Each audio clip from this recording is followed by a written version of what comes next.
Well, hello and welcome back to another Primetime Devo. My name is Duane Matz, and we're continuing today in the book of 1 Timothy, chapter 6, looking at verses 17 and 18, and we're getting to this final command for the rich, and I call it, Thou shalt mingle meaningfully. So let's read from 1 Timothy 6, 17 and 18.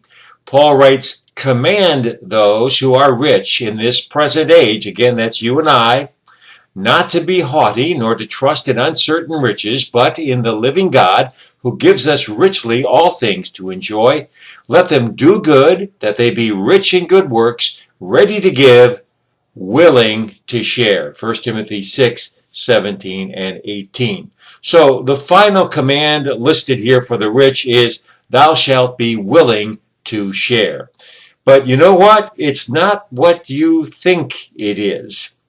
The word in the Greek is koinonikos, and it means willing to communicate. Perhaps you've heard the word koinonia before. This word is often used to describe the early church, and it speaks of meaningful fellowship.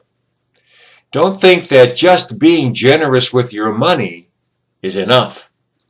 You don't use your money as a stiff arm in order to keep yourself a safe distance away from mingling with the herd. Koinonikos involves rolling up your shirt sleeves and getting involved in the life of the congregation.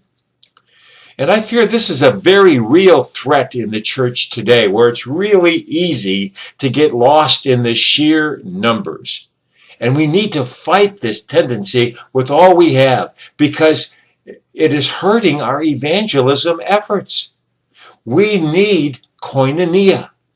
It was a vital part of the early church and its growth, as we read in Acts chapter 2, verses 42 through 47. And they continued steadfastly in the apostles' doctrine and fellowship, the word koinonia, in the breaking of bread. In other words, they ate together. And in prayers, they prayed together. Then fear came upon every soul, and many wonders and signs were done through the apostles. God moved in their midst in all of this togetherness that they were demonstrating. Now all who believed were together and had all things in common, and sold their possessions and goods and divided them among all as anyone had need. They sought to meet the needs of those in their midst. So continuing daily, church was not just a once a week thing, with one accord in the temple, the doctrine of Christ and the gospel being the basis of their unity. And breaking bread from house to house, they ate their food with gladness and simplicity of heart, praising God and having favor with all the people. You see, unbelievers noticed their simple, joy-filled, friend-filled lives, and look what happened. And the Lord added to the church daily those who were being saved. Well, there you have it. Our final command for the rich, and again, that's us. Thou shalt mingle meaningfully. The size of the church doesn't matter. It's the size of the want to right here.